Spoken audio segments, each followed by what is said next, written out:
नमस्कार दोस्तों, स्वागत है आपका क्रेजी क्रिप्टो मिंटू में।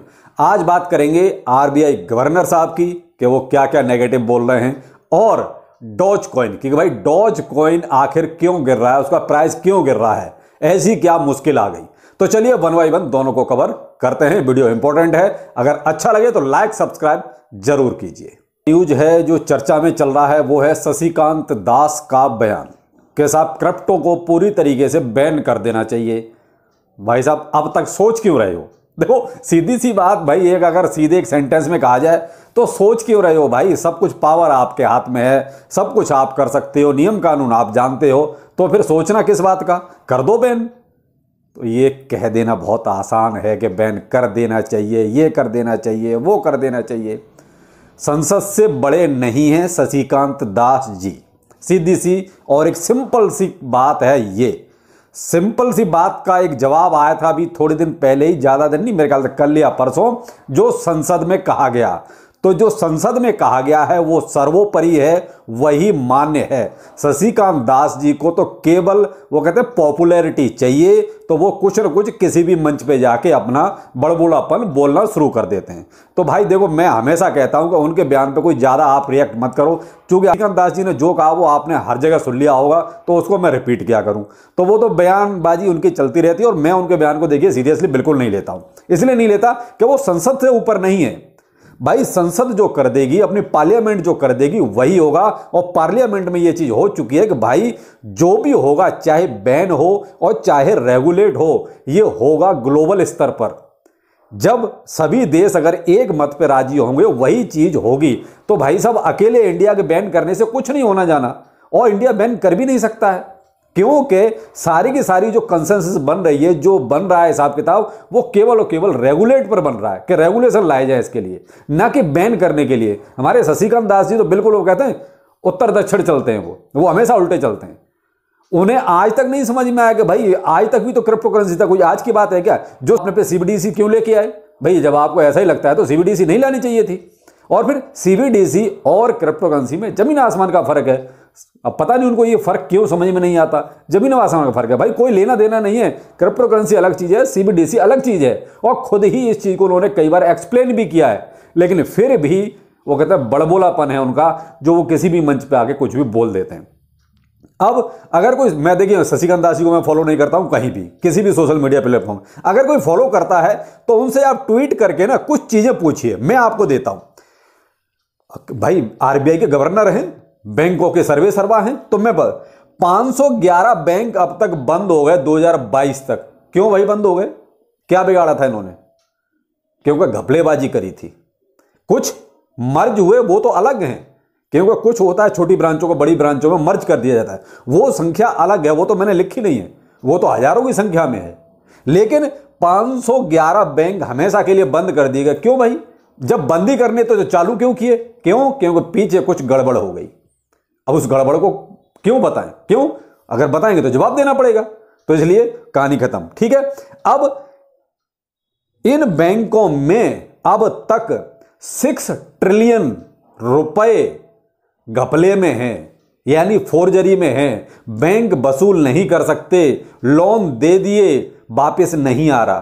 किसका पैसा था? आरबीआई गवर्नर साहब का था, मोदी जी का था, या निर्मला सीतारमण जी का था? किसका है ये पैसा? ये है इंडिया के उन मेहनतकश लोगों का जिन्होंने टैक्स दिया है। ये सारा का सारा 6 ट्रिलियन जो रुपया है, ये टैक्स का पैसा है, जो मेहनतकश लोग हैं इंडिया के, उन्होंने दिया है। और उस पैसे को सारा का सारा इस बैंकों ने बंदर बांट करके अपने चाचा को, फूफा को, मामा को, उन सबको बांट दिया। अब वसूल होता नहीं, क्योंकि वो तो सब ले लेके बाहर चले गए। विजय माल्या क्या उखाड़ लिया आपने?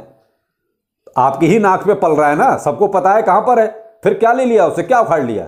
वो तो ऐस कर रहा है बंदा वहां। एक नाम मेहुल चौकसी, अच्छी तरह जानते होंगे, बहुत चर्चा में रहा। 7,110 करोड़ रुपए किसका था ये बैंकों ने तो दिया, वसूल किया। क्यों नहीं किया? फूफा है क्या किसी का ये? एरा इंफ्रा इंजीनियरिंग 5,879 करोड़, ये क्यों भाई? ये क्या है? कोई रिश्तेदार है क्या गवर्नर साहब का, या कोई और है? तो भाई वो कहते हैं कि अपनी कमियों को छुपाने के लिए टारगेट कर दो क्रिप्टो करेंसी को, कि क्रिप्टो करेंसी से ये हो जाएगा वो हो जाएगा। अब तक नहीं हुआ तो क्या हो जाएगा? पीछे से वो तो पीछे से है, लेकिन तब तो कुछ नहीं हुआ। लेकिन क्या है कि गवर्नर साहब को केवल वो कहते हैं पॉपुलैरिटी चाहिए, वो भी सस्ती वाली, अच्छी वाली नहीं, सस्ती वाली पॉपुलैरिटी चाहिए। वो केवल उनको पता है कि हम क्रिप्टो करेंसी पे बोलेंगे तो हम हाईलाइट हो जाएंगे। अब मुझे नहीं समझता हाईलाइट होना है तो क्या इलेक्शन लड़ना है क्या? भाई इलेक्शन लड़ना है तो अपनी तैयारी उस हिसाब से करो, लेकिन क्रिप्टो करेंसी को टारगेट क्यों कर रहे हो? वो गलत चीज है। हाँ, अगर आपके पास कोई ऐसी चीज है कि भाई ग्लोबल लेवल पर अगर इसको बैन करना चाहते हैं तो आप बताइए, लेकिन ग्लोबल लेवल पे तो कोई भी बैन नहीं करना चाहता। जिन लोगों ने बैन किया था वो तो बैन हटा के दोबारा से क्रिप्टो करेंसी को अपना रहे हैं, ब्लॉकचेन को अपना रहे हैं। और आप कह रहे हो बैन कर देना चाहिए कि वो सारा जो भी आगे फाइनेंशियल क्राइसिस आएगा वो क्रिप्टो करेंसी की वजह से आएगा। अब तक नहीं आएगा तो आगे कभी नहीं आएगा। ये तो सिर्फ उनकी कहते हैं मनगढ़ंत बातें हैं, मैं तो यही कहूँगा। तो मैं आप सभी से बस यही कहना चाहूँगा, देखिए आरबीआई गवर्नर साहब को जो बोलना था बोल दिया। और मैं हमेशा कहता हूँ कि उनके बयान को इधर से सुनो इधर निकाल दो, कोई उनमें कोई तथ्य ज़्यादा ऐसा होता नहीं, क्योंकि हमेशा से वो तो नेगेटिव रहे हैं। सरकार कहीं चल रही है और वो कहीं चल रहे हैं। जबकि निर्मला सीतारमण जी ने पार्लियामेंट में भी इसको कहा कि हाँ आरबीआई गवर्नर साहब ने बोला है कि भाई बैन कर दिया जाए, लेकिन क्या उनकी सुनी? नहीं। क्यों? भाई सरकार ग्लोबल लेवल पर सारी चीजों को देखकर चलेगी। आरबीआई गवर्नर क्या है? वो कुएं के मेंढक हैं, वो केवल इंडिया लेवल पर ही सोच रहे हैं, इससे ऊपर नहीं सोच रहे। तो भाई उधर रसिया है, वो इंटरनेशनल लेवल पर जो है पेमेंट सेटलमेंट का इंतजाम कर रहा है कि भाई अगर क्रिप्टो करेंसी में कोई पेमेंट हो तो इंटरनेशनल लेवल पर कैसे उसको सॉर्ट आउट किया जाए, कैसे सॉल्व किया जाए, वो इतना आगे बढ़ के सोच रहा है। और ये अभी भी वहीं के वहीं पड़े हुए हैं। तो यही वजह है कि इंडिया कभी भी उधर जब लीड लेनी चाहिए तब लीड नहीं ले पाता। क्यों? कुछ सोच ऐसी है छोटी वाली, वजह ये है। तो अगर कोई उनको फॉलो करता हो तो उनसे जरूर पूछिएगा कि ये 511 बंद आपने क्यों बंद किए? भाई 511 बैंक आपने बंद कर दिए। दूसरा, 6 ट्रिलियन रुपीज घपले में है जो आपने लोन दे दिया, क्यों वसूल नहीं करते? सब मामा फूफा को दे दिया है क्या? उनसे वसूल करो। 6 ट्रिलियन कितना होता है? 3.6 ट्रिलियन तो इंडिया की जीडीपी है साहब। जीडीपी से भी दो गुना ज्यादा माल इन्होंने बंदर बांट कर दिया है। इतनी तो अपनी जीडीपी भी नहीं है इंडिया की, जितना इन्होंने रुपया बांट दिया। अगर इतना रुपया अपने इंडिया में आ जाए तो जीडीपी डबल हो जाएगी कि नहीं हो जाएगी? डबल से भी ऊपर निकल जाएगी। तो लेकिन क्या है कि डाटा अपने भी हैं इनके, लेकिन उनको वो छेड़ना नहीं चाहते। क्यों? उनको पता है अगर उसको छेड़ेंगे, और वैसे ही हमारे सब पत्रकार हैं वो भी नहीं पूछना चाहते। अरे भाई पूछिए कि भाई आपने भी तो इतना सब ये घपला कर रखा है, उसकी भरपाई क्यों नहीं करते?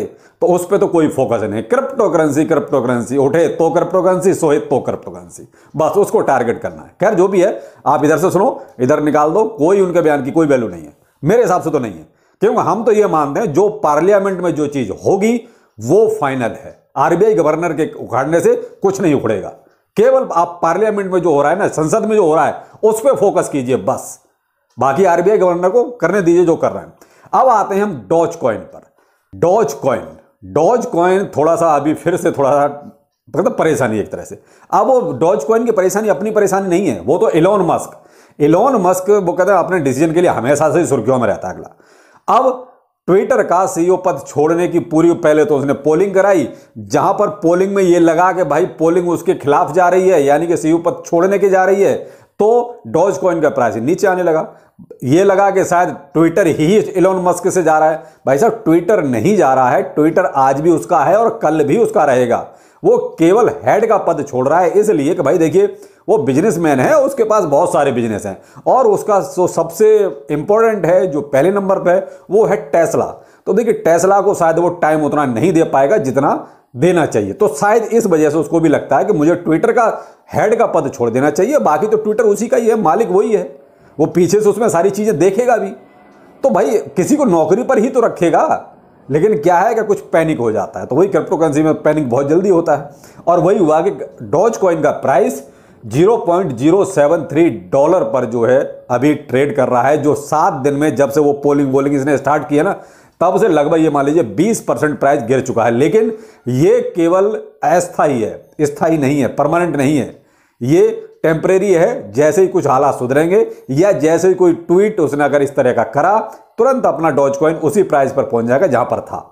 तो ये केवल एक शॉर्ट टर्म गिरावट है जो चल रही है, और जैसे ही एक ट्वीट का इंतजार है कि एलोन मस्क का ट्वीट आते ही ये ऑटोमेटिकली अपने आप जहां क्रिप्टो करेंसी का जो प्राइस जैसे चल रहे हैं उसी लेवल में अपने आप पहुंच जाएगा। तो डॉज कॉइन में आप टेंशन मत लीजिए, डॉज कॉइन कहीं नहीं गिरने वाला नहीं है। क्यों?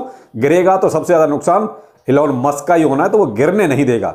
अभी तो उसने एक बहुत अच्छी अपॉर्चुनिटी बना दिया बाइंग की, हो सकता है खुद बाइंग कर रहा हो, कह नहीं सकते। तो ये तो बड़े बड़े लोगों के बड़े बड़े गेम, तो वो उनके गेम चलते रहते हैं।